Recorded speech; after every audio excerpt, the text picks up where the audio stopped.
and other global institutions to spend their way out of the crisis by stimulating domestic demand, fearing a resurgence of their existing economic bubbles. Now, with Trump's re-election on the horizon, Beijing's challenges may soon grow even more difficult. In this video, we explore Trump's tariff-focused China strategy, how it intensifies Beijing's existing dilemma over economic stimulus, and what the future might hold. Before we start, if you haven't already, please consider subscribing and ringing the bell to stay in the loop and be notified when we release new videos. When he first came onto the political scene in 2015, one of Trump's big talking points was China. Trump was a vocal critic of the fact that the U.S. ran, and still runs, a large bilateral trade deficit with China. In other words, the U.S. imports more goods from China than China does from the U.S. Since its entry into the global economic system in the 80s, China had always run a trade surplus with the U.S. But it really ballooned in the 2000s and was running at about $350 billion when Trump took office in 2016. During the 2016 campaign, Trump promised to remedy this imbalance with tariffs, and during a meeting with the New York Times editorial board in January 2016, he even suggested a flat 45% tariff on all Chinese imports into the U.S. The thinking here was that by making Chinese imports more expensive for American consumers, tariffs would reduce the amount of Chinese goods that Americans imported and encourage them to buy American-made goods instead, simultaneously reducing the bilateral trade deficit and rejuvenating American manufacturing by creating new demand for American-made goods, albeit at some cost to the consumer. Given that these goods would probably be more expensive than their Chinese equivalents, or else why? Would they need tariffs to be competitive? In the end, though, Trump's tariffs weren't as dramatic as he implied they would be during the campaign. Trump began applying tariffs to an ever-expanding list of Chinese goods in July 2018, with the tariff rate ranging between 7.5% and 25%. By the end of his presidency, Trump had imposed tariffs averaging about 20% on around $380 billion worth of Chinese goods, representing about 75% of the $540 billion or so worth of Chinese goods that the U.S. imported from China in 2018. However, because China responded with its own tariffs, and the U.S. began importing different goods from China than the ones that Trump had imposed tariffs on, the overall trade deficit didn't change that much. It actually rose from $375 billion in 2017 to $418 billion in 2018, before falling a bit to $340 billion in 2019. Trump tried to close the trade deficit further by signing the so-called Phase 1 trade deal with China in January 2020, which actively required China to import a certain amount of goods from the U.S. But this didn't work because, well, China just didn't stick to it.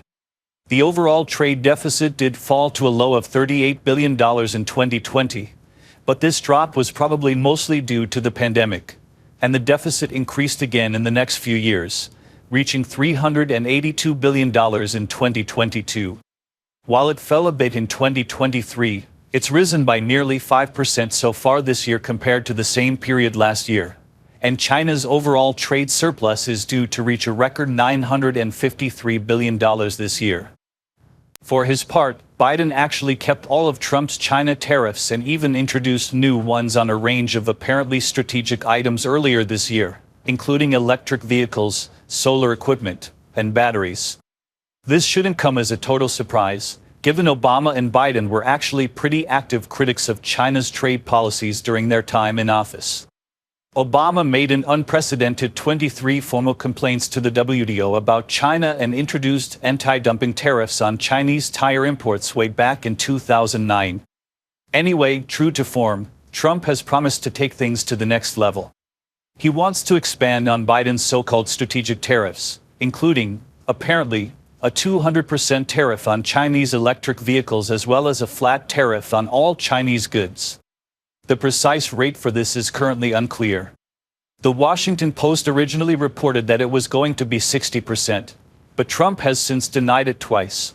once in a Bloomberg interview where he said it would be 50%, and once on Fox News where he confusingly said it would be more than 60%.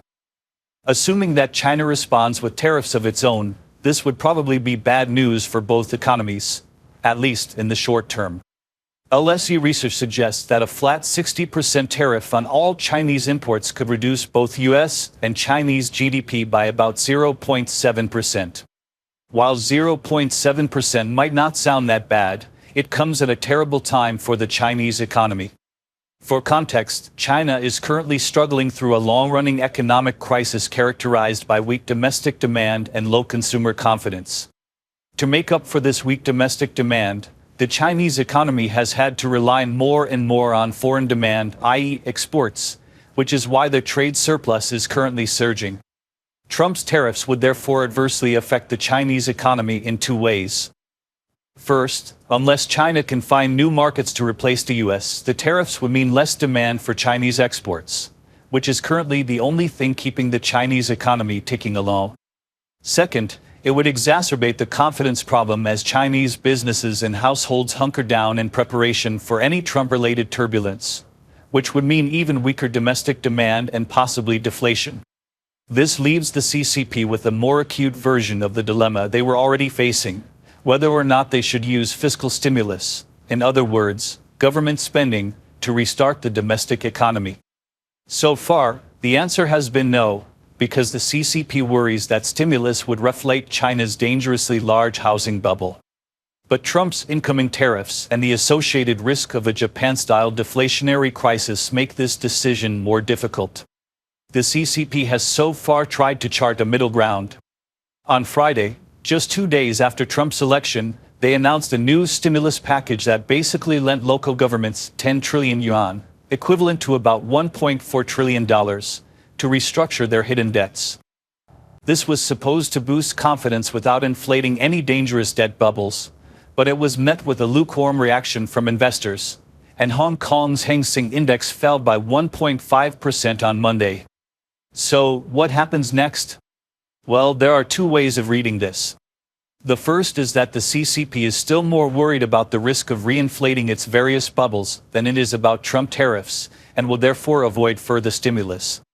The second, however, is that the CCP is essentially saving up its fiscal firepower for when Trump actually imposes his tariffs so that they can immediately jolt the economy out of any Trump-induced slump.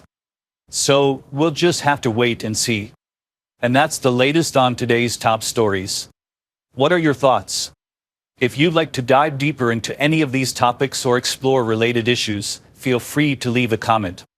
Thank you for tuning in and spending your time with us. Stay informed, stay curious, and we'll see you next time. Take care.